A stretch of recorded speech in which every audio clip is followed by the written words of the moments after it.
Press మిత్రులకి నమస్కారం. గత 20 రోజులుగా దేవాదుల నీళ్ళని ఒడిసిపట్టి పూర్వపు వరంగల్ జిల్లా రైతుల పంటలు పండించాలనేటువంటి సంకల్పంతో బీఆర్ఎస్ పార్టీ చేస్తున్నటువంటి అనేక ఒత్తిళ్లు పోరాటాలు మీ అందరికీ తెలియంది కాదు. అనేక ఒత్తిడి చేసేటువంటి కార్యక్రమాలకు తెరలేపిన హైదరాబాద్ నుంచి హెలికాప్టర్లో మంత్రులు రావడం, దేవాదుల ప్రాజెక్టును సందర్శించడం, అదేవిధంగా వారు అక్కడ దావత్ చేసుకొని తిరుగు ప్రయాణం కావడం, ఏదో ఒకటి మాట్లాడడం తప్ప ఏ ఒక్కటి నిలకడ ఉన్నటువంటి మాటలు ఇప్పటివరకు మాట్లాడలేదు. అసలు తెలంగాణ ప్రభుత్వం, కాంగ్రెస్ పార్టీ ప్రభుత్వము 36 రకాల సన్నవడ్ల బదులు 7 రకాల పంట మాత్రమే పండించాలని చెప్పి ఒక ప్రత్యేక జీవో తీసుకొచ్చింది. ప్రత్యేక జీవో తీసుకొచ్చినటువంటి దాంట్లో 7 రకాల సన్నవడ్ల వంగడాల యొక్క పేర్లను నమోదు చేసింది. ఆ 7 రకాల సీడు ప్రైవేటు కొనొద్దు, రైతు వేదికల వద్దనే కొనాలని చెప్పి ఏఈఓలను పర్యవేక్షకులుగా పెట్టి వ్యవసాయ శాఖ మంత్రి గారు, అదేవిధంగా డైరెక్టర్ గారు స్వయంగా పర్యవేక్షణ చేసి 7 రకాల వంగడాలను రైతులకు పంపిణీ చేసింది. సీడ్ పంపిణీ అయిపోయింది. అయిపోయిన తర్వాత ఆ సీడ్ పంపిణీ వ్యవస్థను జిల్లా కలెక్టర్లు, అధికార పార్టీ ఎమ్మెల్యేలు కూడా స్వయంగా సమీక్షించిళ్ళు. ఇవన్నీ ఫోటోలు. జూలై 30 వరకు 7 రకాల వంగడాలు రాష్ట్రములో ప్రతి రైతు వేదిక దగ్గర అందుబాటులో ఉంటాయని చెప్పి రాష్ట్ర వ్యవసాయ శాఖ ఒక జీవో విడుదల చేసింది. ఈ 7 రకాల వంగడాలు మాత్రమే, ఆ సీడ్ మాత్రమే వేయాలి. వేసి వెనువెంటనే ఏఈఓ ద్వారా అప్లోడ్ చేయాలి, ఆన్లైన్ చేయాలి. ఆన్లైన్ చేయబడ్డటువంటి రైతులకు మాత్రమే 500 రూపాయల బోనస్ ఇస్తామని చెప్పి వ్యవసాయ శాఖ ప్రకటిస్తున్నది ఇప్పుడు కూడా. ఇది వ్యవసాయ శాఖ పనితీరు. ఇంకా 7 రకాల సీడ్ ఇంకా పంపిణీ ఈ ప్రభుత్వం చేస్తా ఉన్నది. ఇంకా ఆన్లైన్ జరుగుతూ ఉన్నది. రైతుల వివరాలు వాళ్లకు బోనస్ ఇస్తాం 500 అని చెప్పి ఇంకా నమ్మబలుకుతున్నారు. ఇక ఇరిగేషన్ డిపార్ట్మెంట్ ఉత్తమ్ కుమార్ రెడ్డి గారి యొక్క నాయకత్వంలో నెత్తికి పాదాలకు ముడిపెట్టి నీళ్ళు ఇస్తారా ఇవ్వరా తేల్చకుండా మా మాజీ మంత్రివర్యులు హరీష్ రావు గారి యొక్క ఒత్తిడి మేరకు, హెచ్చరికల మేరకు దేవాదుల పట్ల మాత్రం ఏది పడితే అది మాట్లాడారు. ఎల్నినో ప్రభావం ఉన్నదని చెప్పి, వర్షాభావ పరిస్థితులు ఉంటాయని చెప్పి గత 6-7 మాసాల క్రితమే శాస్త్రవేత్తలు, కేంద్ర ప్రభుత్వము అలర్ట్ నోటీస్ జారీ చేసింది. ఇప్పటి వరకు ఎందుకు ఎల్నినో మీద సరైన స్పష్టమైన ప్రకటన రాష్ట్ర ప్రభుత్వంగా చేసిందా? ఎల్నినో సంబంధించిన ప్రభావిత ఎఫెక్టెడ్ ఇష్యూస్ మీద ఏ అంశాలను ఎట్లా కట్టడి చేయొచ్చో, ఎట్లా ఫేస్ చేయొచ్చో స్పష్టమైన ప్రణాళిక ఉన్నదా? రాష్ట్రమంతా ఎల్నినో ప్రభావం ఉందని చెప్పిళ్ళు. మరి వరంగల్ పూర్వపు జిల్లా ఇప్పుడు విడిపోయినటువంటి 6 జిల్లాలు, దేవాదుల ప్రాజెక్టు ఒకటే దిక్కు. అనేక పోరాటాల మధ్య కేసీఆర్ గారు ఆనాడు పార్టీని స్థాపించినటువంటి భయానికి వచ్చినటువంటి ప్రాజెక్టు. దాని కేసీఆర్ గారి పాలనలో 95% పూర్తి చేయబడ్డటువంటి ప్రాజెక్టు. ఇలా కటక ఒత్తితే 3,70,000 ఎకరాలకు ప్రత్యక్షంగా ఆయకట్టు నీళ్ళు వచ్చేటువంటి ప్రాజెక్టు. పరోక్షంగా ఇంకా అదనంగా ఆయకట్టు వస్తుంది.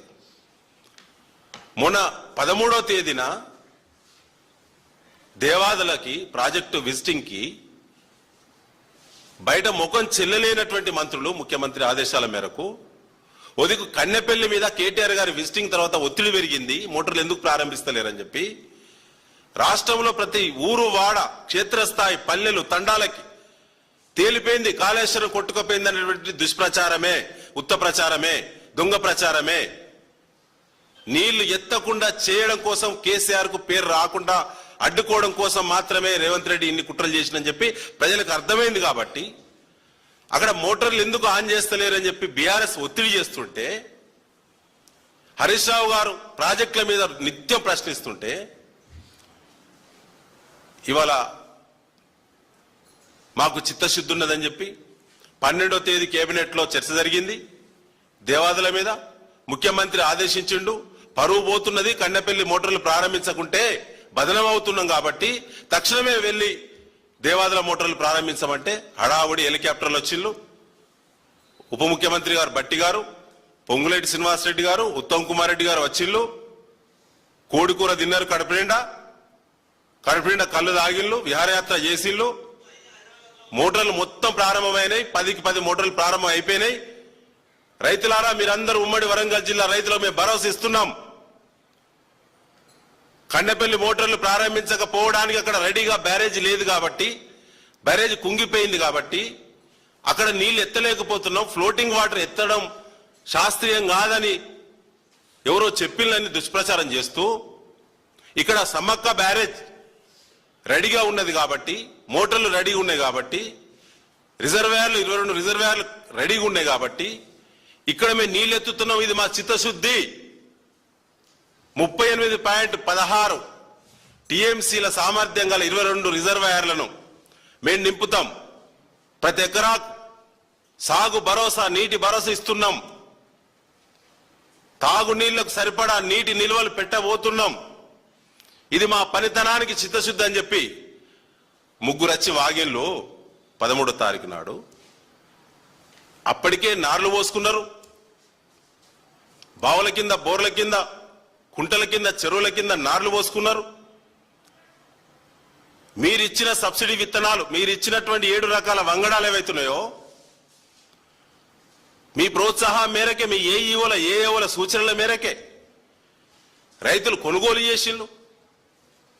మీరు 13వ తారీఖు ప్రకటించిన తర్వాత మీరు చెప్పిళ్ళు రాష్ట్రం అంతా ఎల్లిన ప్రభావం ఉన్నది, ఇక్కడ మాత్రం దేవాదుల సక్సెస్ఫుల్ ప్రాజెక్టు 10 మోటార్లు ఇక్కడ నడుస్తాయి, 38 టీఎంసీల నీళ్లు ఎత్తుతున్నాము, గోదావరిలో సరిపడా నీళ్లున్నాయి అని మీరు మాట్లాడిళ్ళు. బిడ్డ జాగ్రత్త.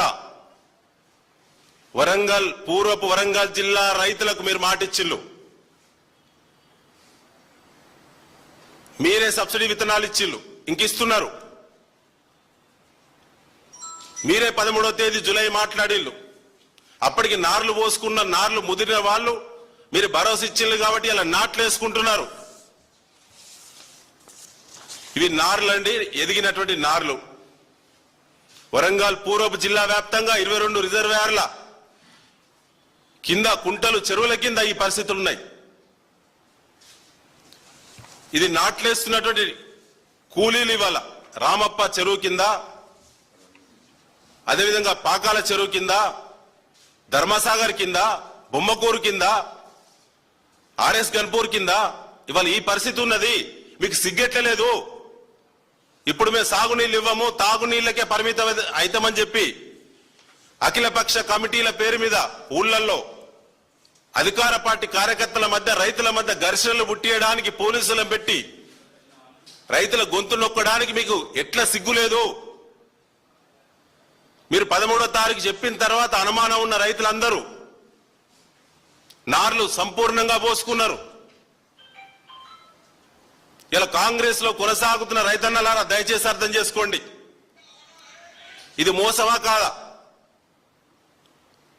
రైతు సోదరులు అర్థం చేసుకోవాలి. ఇంత పచ్చి మోసం ఏ పరిజ్ఞానం మేరకు, ఏ నివేదిక మేరకు, ఏ అంచనా మేరకు మీరు 13వ తారీఖు నాడు 38 టీఎంసీలు పూర్వపు వరంగల్ జిల్లా 22 రిజర్వాయర్లు నింపుతామని,